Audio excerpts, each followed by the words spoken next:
Ferrari, let's talk about them, because an absolute chaos show from them.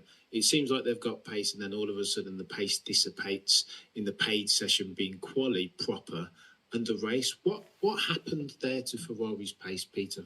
Well, let's talk about Lewis first of all. I think Lewis did a very good job on as I say, it was a fractious Friday, with Lando not getting the best from his car for whatever reason, not feeling right with the gusts of wind, whatever.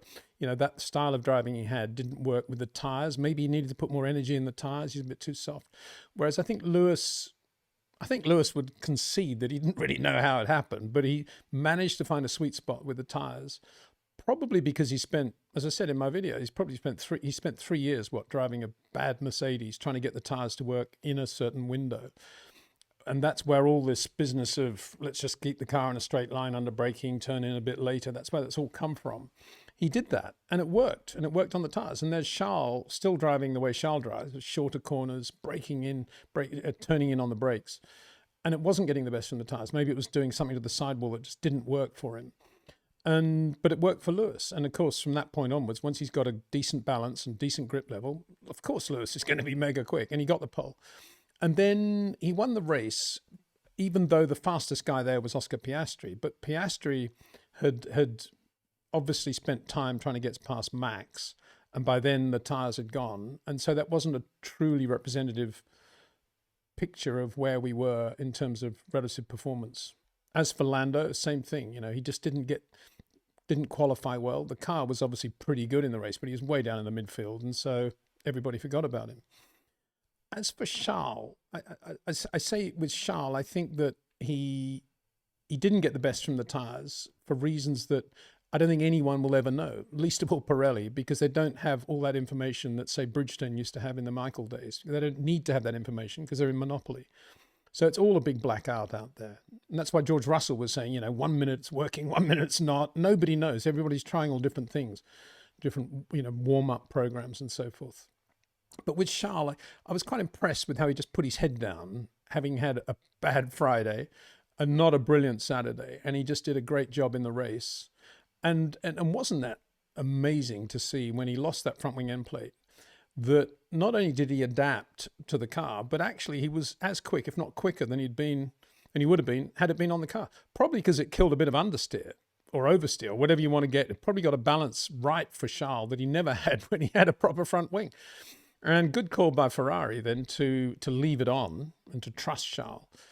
And then he was able, maybe it was the front wing, maybe it was something else, but he was able to drive the way Charles drives. And he was super quick compared with Lewis, to the point where Lewis had to say, well, I'm holding him up, I'll let him go. And that's a big thing from Lewis Hamilton to do that. We know what a racer he is. So had Charles, it's easy to say, but had Charles found that sort of sweet spot on Friday, I think you would have seen Ferrari right up there in the race on Sunday. As it was, they won the sprint. And then, of course, there's the drama with the disqualification, which, underweight is absolutely inexcusable in my book. And there's no excuse. And I can't believe that they put out a statement saying, well, it's because he ran a one-stop strategy and, the hard tyre wore away more than we thought. Give me a break. How many people running a one-stop strategy and finishing the race on the hard tyre? That, to me, I believe in the total opposite of micromanagement. And I think the problem, not only with Ferrari, but most of all the Formula One teams today, probably, maybe not Haas, is micromanagement. There's too many people with titles taking some sort of responsibility. And this is when not having a superstar technical director in charge of the team saying yes or no is a problem. And I said over the winter, I thought it was quite a good call by Freddie Vasseur to back away from trying to get Adrian. And it was interesting that Freddie said he was going to take on some of that technical responsibility himself. Well, I'm sorry, Freddie. The buck stops absolutely with you on this one, because not only are you the team principal, but you do have a technical influence. Those things are in your control. They're things before you actually hit the ball, before you get in the race car. There are certain parameters that are in your total control. Get them right. There's no excuse not to. Now, obviously in Formula One, it's not only Ferrari. We saw in the Belgian Grand Prix last year, even though I think Netflix have told us that George Russell won the Belgian Grand Prix last year. Is that right? Even though, Mercedes have made the same mistake. Many teams have made the same mistake. We did at Williams. And it happens because you're always on the limit and you are always looking to be trying to find some sort of advantage. So you do cut corners periodically. But these days, with the number of people they've got and the technology they've got, in my opinion, what we saw at Ferrari yesterday was 100% due to too much micromanagement and not enough overall control by one person, making sure that all these parameters fit the FIA scrutineering area. And there's no excuse for it, actually. And it's a wake-up call. I mean, it's an interesting thing that in this race, both the Alpine and one Ferrari were underweight. And you've got to say, well, that's more than a coincidence. Maybe there's something weird going on. Okay, you could say maybe the new Pirellis have a different wear rate, in terms of the speed at which they go off and the weight they carry. But if that's the case, you build in a margin. That sort of information is not impossible to get from Pirelli. So all I can see, my reaction was ultimately, well, it's a good job they've made this mistake in a race when they were hopeless anyway. The rest of the world seems to be thinking, isn't it horrendous that they've been disqualified? Well, fifth and sixth. I think Lewis, in a way, is thinking, I'm glad that race has been expunged, deleted from my memory. I don't want any more to do with it. I'll just think about Saturday. So, yeah, it was a terrible thing. And I think that if Adrian was at Ferrari, I wonder whether that would have happened, actually, because he would have, he's got kind of an autocratic way of running things, going back to the old Patrick Head days. And I'm a firm believer in that. Micromanagement is the absolute, insidious drama of Formula One. They need to get away from it.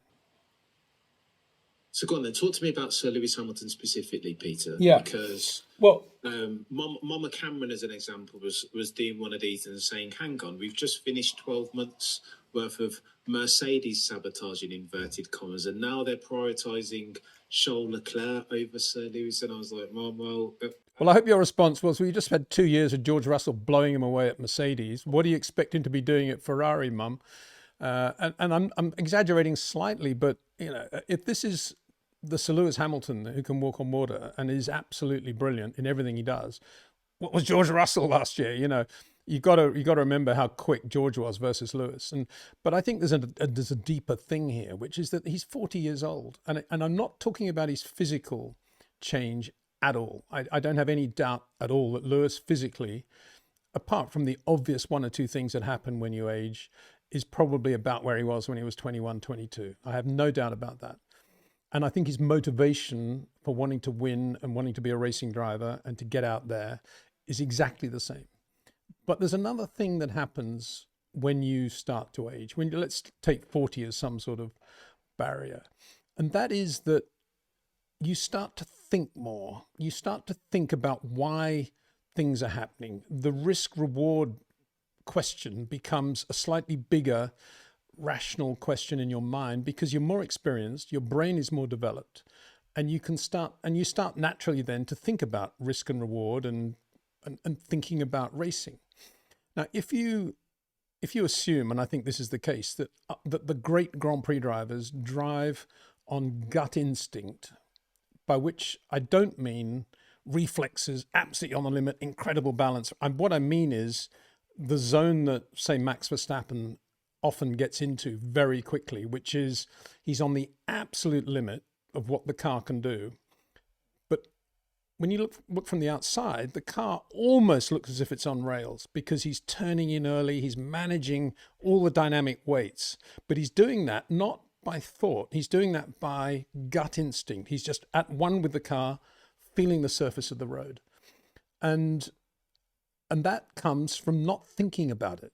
He thinks about other things. He thinks about strategy. He thinks about time management. He thinks about lots of things, but he doesn't, or the car in front, what it's like compared with his, but he doesn't think about what do I do next? Where am I losing time?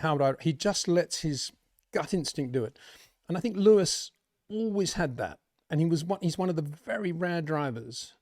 I would say Senna, Nigel Mansell spring to mind, Lewis, Max, are 4 drivers in my lifetime that I've seen very closely who are able to get into that gut instinct, perfect feel harmony with the car in one lap. They don't have to think about it. It just happens. And I got to say, I think now, age 40, that's not happening as much with Lewis because he's thinking more about it. He's thinking about the Ferrari politics. He's thinking about how to handle the engineers, the right way to speak to them, what to ask for, what not to ask for, what he wants from the car, where he's quick, where he's slow. He's not just getting in the car, gut instinct. Maybe that's what happened to Daniel Ricciardo when he left Red Bull. You know, all of a sudden the money was piling up in his bank account. He wasn't winning races, so he started to think about things. Those things, and in Lewis's case, it's not going to Ferrari. He's 40 years old, 7 world championships. He's going to think about it more. And it's not, as I say, it's not to do with fear. It's not to do with quick corners, slow corners. It's just analyzing it more than he needs to. That's what I think is going on. And it broke my heart, actually, to hear Lewis say, I haven't got the pace of Charles. I'm going to let him pass. I mean, this is Lewis Hamilton. I just couldn't believe it. And yet there we are. So for me, that's what it is. It's no real surprise, as I say, because he was going through all that sort of metamorphosis at Mercedes with George super quick and the car terrible. And all of a sudden, you know, he's a different guy, thinking about it more. Why is this happening? Why is that happening? That's what I think is going on. And, you know, and Formula One is a business, and they bought into the Lewis Hamilton name at Ferrari, the brand, if you like. They didn't necessarily think, who is the best driver we can have in the other car alongside Charles Leclerc? Because had they really asked themselves that question, they probably would have kept Carlos Sainz. And as I said in my video yesterday, I don't believe that Carlos in Lewis's car yesterday would have done any worse. And actually, he might have done a bit better yesterday. Not on I think Carlos might have won the sprint race as it happens, but I think you know, that yesterday was not a super performance by Lewis Hamilton by any means. And there's no question. You know, it's absurd to think that Ferrari are doing anything to try to hurt Lewis. They're not. The opposite probably right now.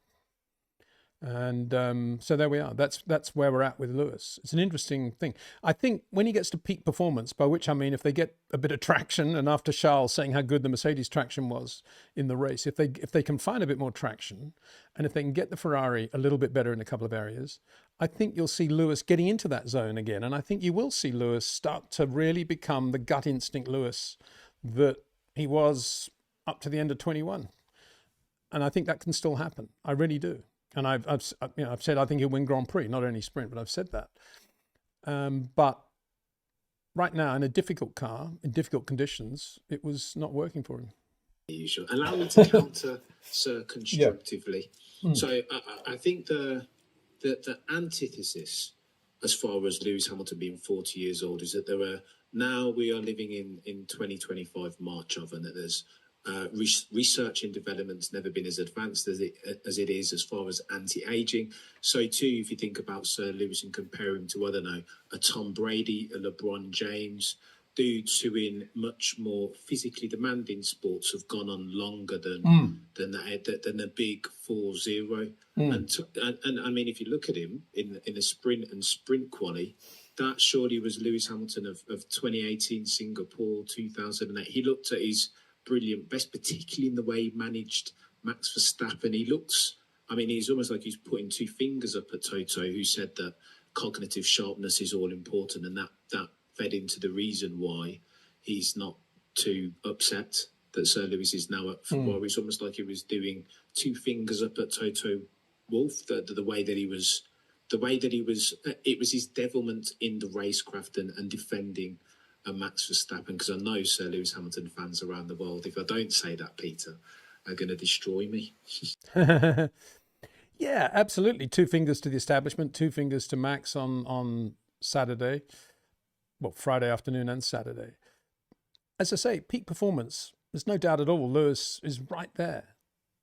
But we're talking about why he's not going in and dominating Charles Leclerc. And indeed, on the contrary, why Charles Leclerc was quicker than he was in the race. And Lewis didn't know in the race, did he? He didn't know why. And once he'd given position to Charles, it was, where am I losing time? That again broke my heart, because he shouldn't have to be asking that. He should be feeling the car and he should be at one with the car, but he wasn't. And that's exactly what I'm talking about.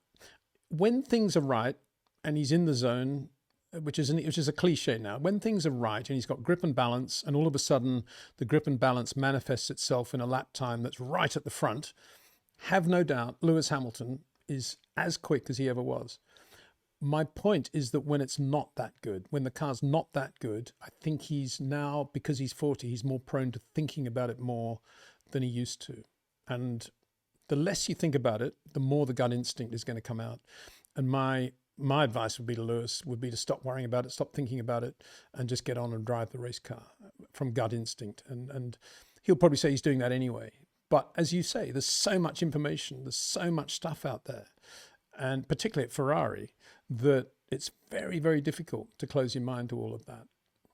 You know, race drivers shouldn't be, don't take this the wrong way, they shouldn't be too intelligent, they shouldn't think too much, and they certainly shouldn't have tried to understand things too much. Engines, power units, camber angles, suspension, shock absorbers, forget it. Drive the race car. That's what you need to do. And this whole business of, oh, he's a good test driver, it's complete and utter nonsense. They don't exist anymore. You know, the lie to that was when Rubens and Massa, with all their Ferrari testing experience, went to Williams and the team was no better at all. I mean, it's complete nonsense. All you want is a super quick racing driver you plug in and he just does the job. I wonder if there's any out there who fit that bill. Ah, yes, his name begins with a V. And to some extent, I don't think George Russell's that far away from that either. And we shouldn't forget the two McLaren guys. They're not exactly slow, are they? They're pretty good. I mean, Lando maybe arguably thinks about things too much, or maybe he's a bit emotional. Oscar definitely is of the Max mold of just plugging him in the car and do a time.